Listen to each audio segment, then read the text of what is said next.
When is enough enough? When is that point to where you stop waiting for things to happen and you start changing your business? Hey, y'all, I am Cassie Bollinger, and I'm just going to go through my struggles and what I've done to change my business. As a lot of you know, I started back in 2020 during the pandemic after losing my job. I didn't know what I was going to do. I didn't know how to get myself out of the position I was in. There was no one hiring. There was nothing that I could go out and get a job for because everything was shut down. The business that I had been in, or the corporate job I was in prior to that, I had left in 2019. So I had moved into doing my own business. I was going to be a process server. I was going to be able to work my own hours. I was going to be able to do as much or as little as I wanted to do to get the income that I wanted. And then that fell through. With everything shutting down, I was no longer able to do process serving. I was no longer able to go and serve court paperwork to different people because the courts were closed. Luckily, my husband at the time was an essential, and he was able to continue with his job during the pandemic. I didn't know, and I struggled to figure out where do I go now? What do I do now?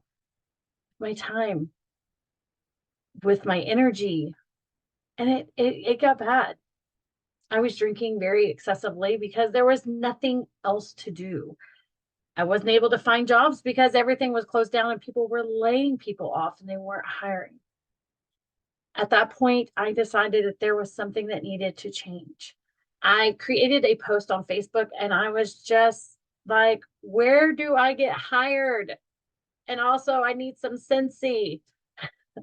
I needed some wax bars because I had found a box that was in my garage and it had been there since we moved in, and it wasn't opened, it wasn't gone through. And that's what I did through that spring break of 2020 is I was cleaning out my garage and I came across my Scentsy warmers and like 2 half bars of wax, and they still smelled amazing. How they survived through different moves and being in the garage and the heat and everything else for Texas, I have no idea.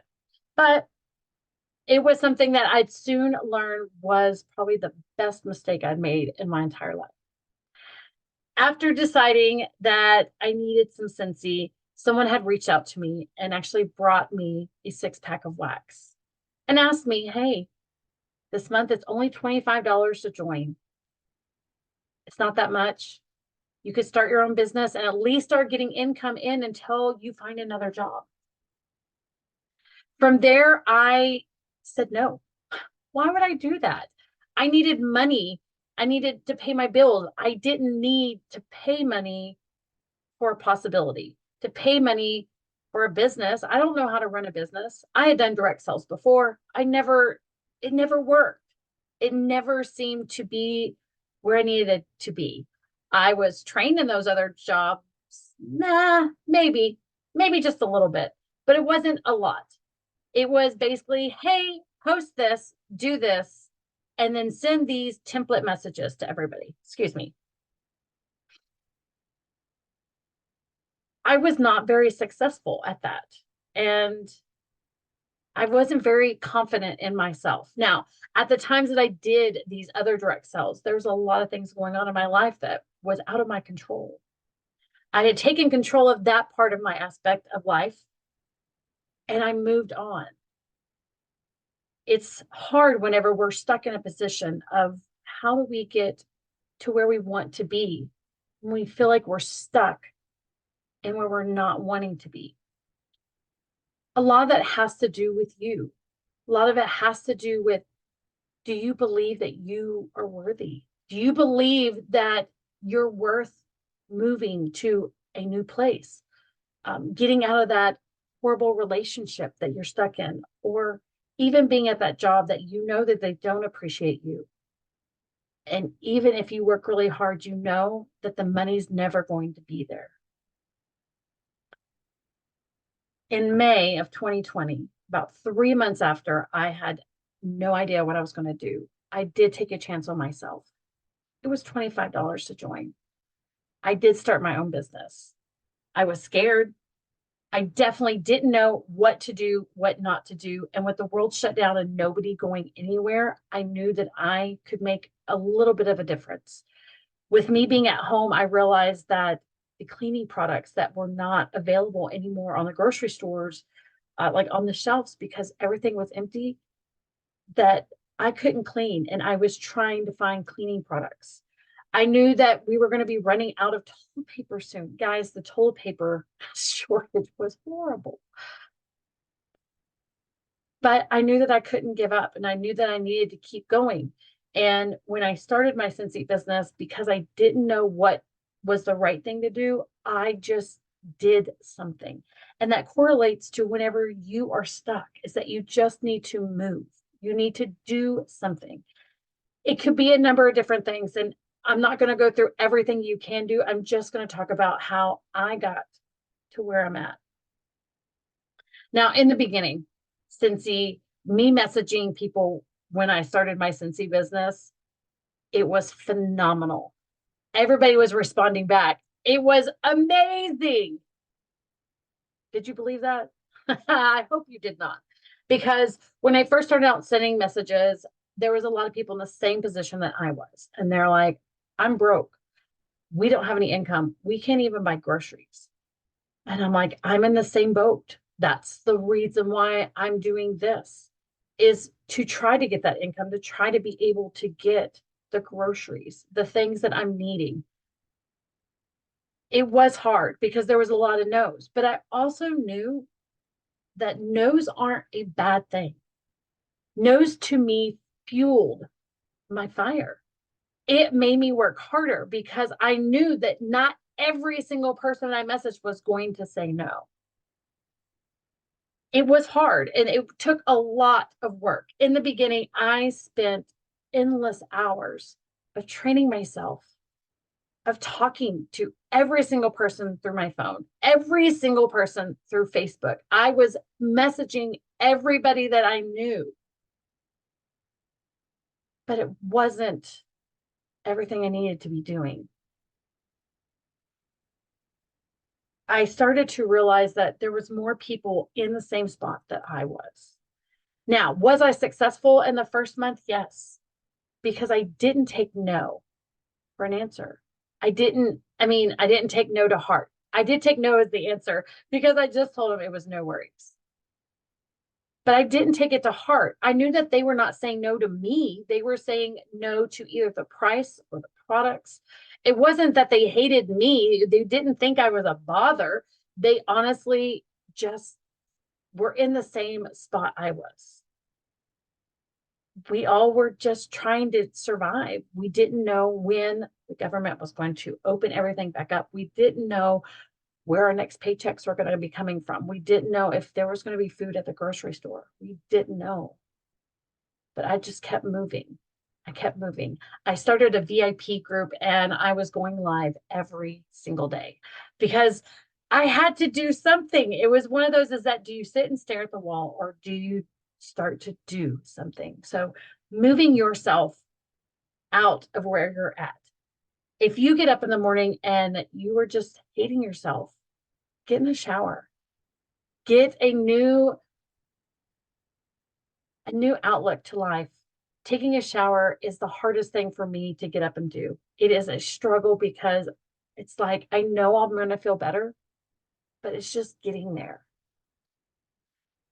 And I was getting up, I was taking a shower, I was getting ready, I was putting on regular clothes and not sleeping or not staying in my pajamas and everything else. And it was a big struggle.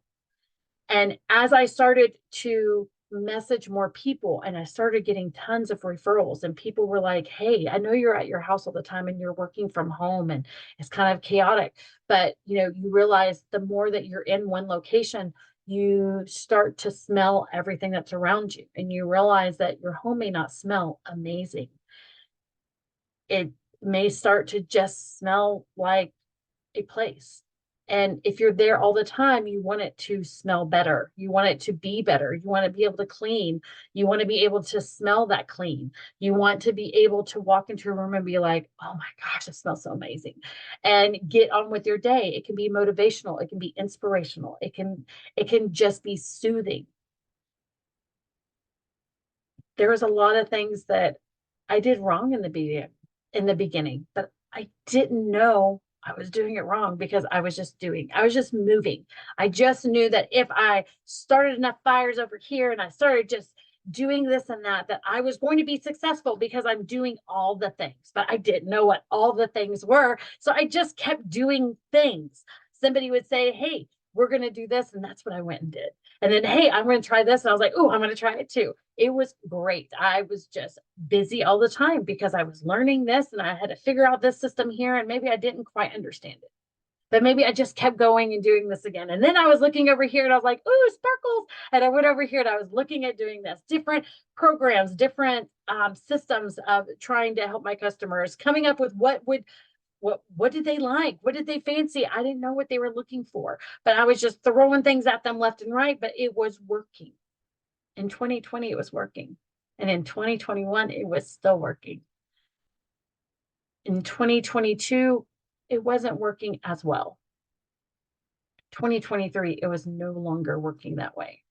Now, in 2022, I did make a really big decision in my business and I tried going on a different path. And I wanted to get my organizational skills better. I am very much of an ADD. I am one that'd be like, ooh, sparkles, and I can go a different direction and I can completely change my life, my business, my wardrobe, my hair. It's a struggle. But I started realizing that there were some basics that I was missing because when I started, I was just so energetic and I had so much drive that it didn't matter what I did. I just did things and I just kept going. And it didn't matter if they said no, and it didn't matter if they didn't care. It didn't matter if they didn't respond because I was going to message them tomorrow or the day after or the week after. I had all these people I was just contacting. And it worked. So I thought it would continue working. And the thing is with any business, and you can ask anybody who owns a business and runs a business, no matter if it's Scentsy, direct sales, or brick and mortar, what worked yesterday may not work tomorrow. And so you have to learn to be able to pivot and change. So when I thought I had enough of just not moving forward, I wasn't moving. I was just sitting there and kind of watching things happen around me. And I was just looking at what was going on, but it wasn't what was helping me. I knew that I needed to get back to some basics. So the one thing that I started doing is a follow-up system. Now, a follow-up system for your customers is going to look different for every single person. There is not one certain way to follow up. So please know and understand that the way that I have done this, I have taken and utilized so many different follow-up systems to something that works for me and works for my customers. Now, in the beginning, I literally just had paper and I had notebooks and I had notepads and I was writing people down. And if they said that they would call me back or they would message me back, I left them alone because I was like, I don't want to bother them. I didn't want to be a bother to anyone. I just wanted to help. But a lot of the way that I was sending out messages wasn't about helping. It was just about, do you want to buy Scentsy? Do you want to buy Scentsy? Do you want to buy Scentsy? Do you know someone who wants to buy Scentsy? Do you want to come and join me? Do you want to come over here and start a business with me? And I can teach you how to ask people, do you want to buy some Scentsy? Do you want to buy some Scentsy? There was so much craziness going on, and I knew that I had to get some systems into place. So when is enough for your business? It's when you realize that there has to be some basis of what you're doing in your business. Now, it's going to look different for you and it's going to look different for your neighbor. So make sure you put the blinders on. You don't need to be looking over there to see what Susie Q is doing and what Bobby Joe is doing. You don't need to worry about what they're doing because their systems are going to be set to them. So again, I watched so many videos. I was watching huge superstar directors in Scentsy trying to figure out how they did their follow-up, and I was going to mimic them. Now, I'm not a creator. in any way, shape, or form. I do not build systems by myself completely. And there's nothing that I have here to show you today other than telling you what I'm doing, because tomorrow is probably going to change a little bit. It does. It changes on a weekly, monthly basis because my customers change on a weekly and monthly basis. One thing that when I started, I did have, it was like a 112, and then it was a 224, and then it was a 124. And that is basically is like the day that they place the order, tell them thank you. And then you follow up with them later and being like, did the order come in okay? Then are you enjoying your products? And then are you ready to reorder? That helped in the beginning, but I had so many customers. There's so many customers that in the last 4 years that have probably gotten lost and thought I didn't care, because it wasn't that I didn't, it's not that I didn't message you. It was, I forgot to message you. But you know what? It didn't matter, because at the time when I decided to change up my business, I messaged everyone back and be like, I am so sorry that I was not the consultant that you needed. And guys, you can do this at any point in your business. You stopping and just reaching back out. If they already have another consultant, great. Someone else was able to take care of them when you weren't. If they haven't found anyone, then you can work on building that relationship and moving forward. So it doesn't matter if you haven't talked to someone in a year or 2 years or 3 years, reach out. At least tell them that you were thinking about them. At least tell them that you're sorry.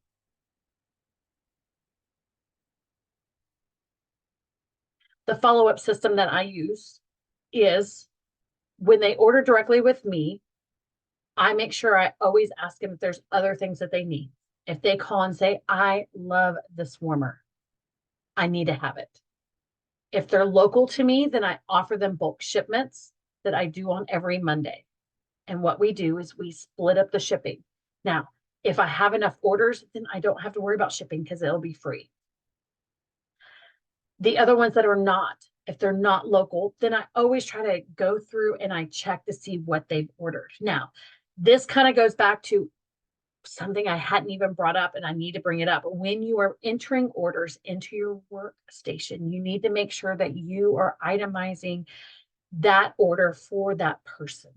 You need to make sure that if Susie Q orders something, that it's under Susie Q's name, so this process will work. Now, guys, in the first year, I did not do this. Everything was underneath of me. Every single thing was just sent to my house. Every single thing was under my name, unless it was shipping directly to them. So understand that this was not something that I had been doing all the time. Is something that I had started doing probably late in 2022. So again, now with these, if someone messages and says, I really need this warmer, I love it, it is gorgeous, it would fit perfectly with my decor, I ask them if they have wax, or if they're not a current customer. Again, this is where having all of their orders under their name is very beneficial, because you can look back to see what the last time that they ordered wax. Now, the one thing I'm still not up to date on and keeping track of is when they come to my house and they dig through my stash, because anybody who's local is more than welcome to come over and look through my waxes and pick out stuff that I already have here. A lot of the stuff is older, or it's stuff that I got extras for a customer back in the day that they never picked up. And again, don't do that. Do not order anything for your customers unless they are paying for it and picking it up. Just a rule of thumb, because you don't want to be left with a lot of extra inventory. So in the beginning, it was all under my name. I didn't even understand the reasoning behind putting it in someone else's name. I just wanted to get the orders in. So now a customer comes to me, they want a warmer. This is what I'm doing. I go back through and I look through their history to see other things that they have purchased or tried. And I look to see what they've never purchased. And I always ask, have you ever tried XYZ? Because they could have another consultant. Someone could have gifted them another product, a cleaning product, a laundry product. And they're going to say yes or no. And I'm like, and if they're like, oh, I've never tried that, what do you like about it? And I tell them, because I've tried everything. So this is just a follow-up, guys. This is how detailed it gets in my head. There's not really a system to say you do this, this, this. There's no check mark. Every single customer, it's different. Every single customer, when you start building that relationship, you may have messages and messages and messages and messages and messages and messages from them that you may have to go through. You can also start creating a note tab for them, or for me on Android, I can go into their contact and I can add notes into their contact. So that way I can always pull that information up if I need to, like especially something that they don't like, that I definitely put, or something that they have to have because it comes back out. So that's a whole other thing. So I look to see what products they currently are using and the products that they've tried, and then the products that they've never gotten. And I offer, like, hey, did you know that we can bundle this with XYZ? Or hey, I have an extra half price item. There's times that I often give away my half price or my free credits to people that are not close, because they're not getting all the samples that I give to my locals. So if I have a party that is sitting well over 500 and they're a customer of mine and they've been paying everything else, then yes, I will offer to move that party over under them and give them the free and half price. If it's somebody that I that is a customer, but maybe they're not ones who purchase a lot, I may give them the perpetual reward of what order I'm placing. So they still have an order down here, and then I can give them the perpetual reward because it can ship directly to them with their order. So the follow-up system was something that is a major importance in your business. And it's not something really easy to teach. There are systems that you can do, like, when they place an order online and you reach out to them in some way, shape, or form of letting them know, thank you so much for purchasing from me and supporting my business, something of that aspect, especially if you don't know them. The next thing is, follow up. Did it get delivered? And again, that's going to vary depending on what time of season we're in, because when it's really busy, like this is the start of our spring and summer catalog, and our shipping isn't as fast as it normally is. It is still 10 business days to ship, so we really can't say anything until we get to that 10th business day, but it normally ships faster. And especially since I'm in Texas, I'm not far from the Capel distribution center. So when my orders go, they normally ship within 2 to 3 days and they're in my hands. If it takes longer, that's a little bit different. But it's not always easy to be like, oh, in 2 days I can message someone and say, hey, did it arrive? Because it's not always there. So a good rule of thumb would be to try and do all of this on a certain day. That way you can kind of look through weekly of who has purchased from you, who has orders that shipped out, and who has already received their orders. Now, again, there is different ways to track this. You can start this with a spreadsheet. You can do this with pen and paper. There's tons of different apps. A Trello I've used, boards I've used. There's so many different ones that you can utilize to keep track with this. I love them in the beginning, and then I can't remember to follow back up or get into it. It's just one of those things. It's sparkle, squirrel. I'm somewhere else now. So the best thing that I've done is that I've picked a day and I just go through my order history. And that's where I remember to follow up. And I'm like, ooh, did I reach out to them and ask them if it arrived? Okay, hold on. I will do that. And this is not something that I'm good at all the time, guys. It's an ebb and flow. There's always going to be things in your business that you are really great at a certain time, and then you aren't as good at it later on. Follow up. I'm telling you, follow up is the biggest thing that I changed in my business. The other thing is not allowing customers to take advantage of me. If they don't have the money, that's fine. They can have money. They can buy it later from me. They can order it from later. It's not a big deal. It's not anything that I need to put my money forth in place of that. So also is people who are asking for samples. If they are not a current customer and they are wanting to smell something, or they want a certain scent that they would like to smell, rub and sniff stickers are going to be your best friends, because it's only a stamp to send. And I do tell customers that are potential customers that if they're not a real, like a full-fledged customer, that they don't get my samples that I send out to my customers, because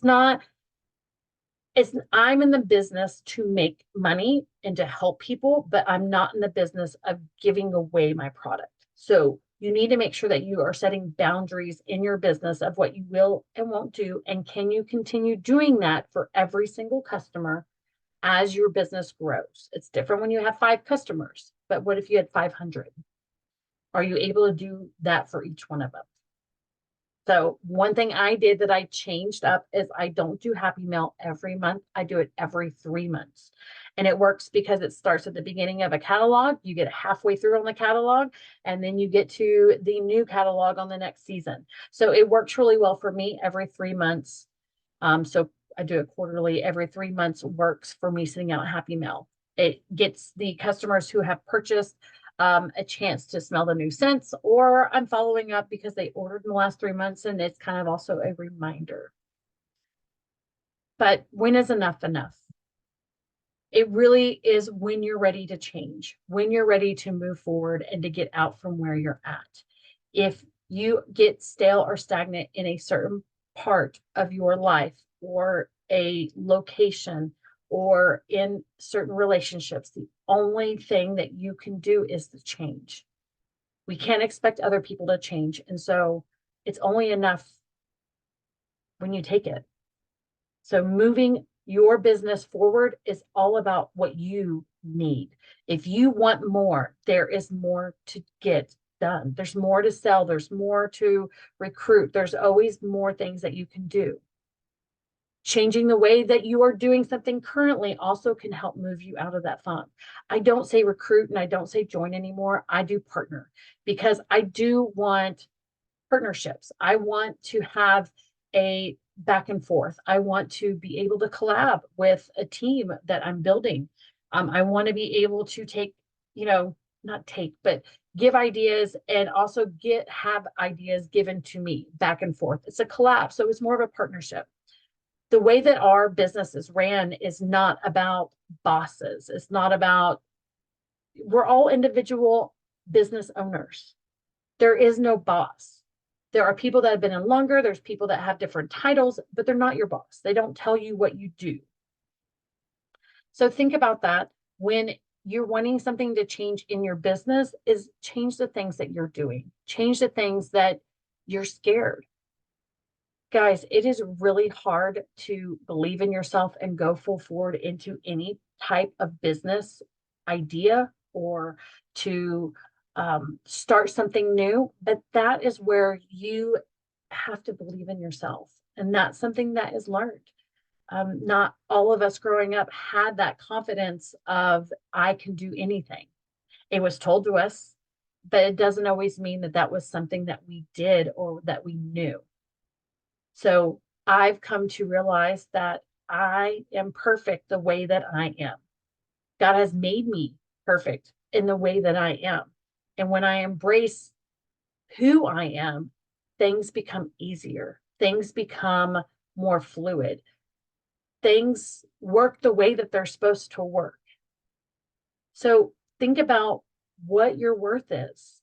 There are so many different books that you can read, and Worthy by Jamie Lima Kern Lima. Oh my gosh, I totally went blank on her name. I should have written it down. Her book is absolutely amazing, and understanding your worth. Finding inspirational speakers is something that can speak to your soul, speak to your mind.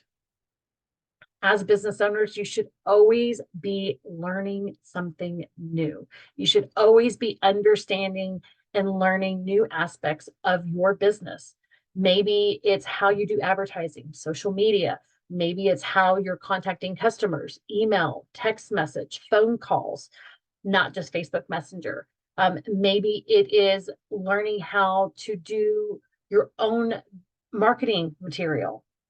I do a lot of my stuff on Canva, and I print my own flyers, my own postcards that go out to customers. That way I can customize it to me. A lot of businesses will talk about branding, and branding for you is going to be different than branding for someone else.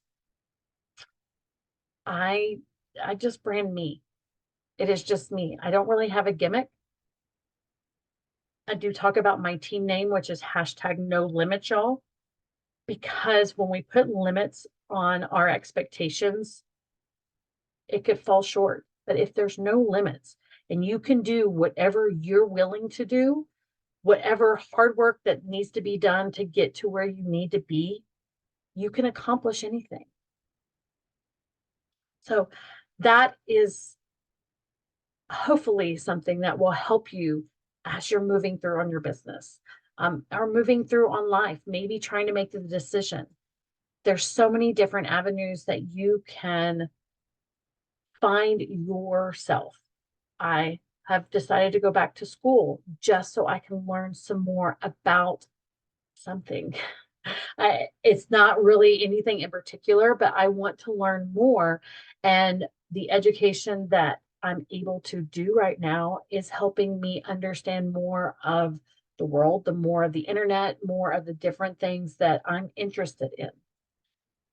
So I hope you guys have an amazing day. Please make sure that you like, share, and subscribe to my channel. I am Cassie Bollinger. My team is hashtag no limit, y'all. I love you guys. I hope that you got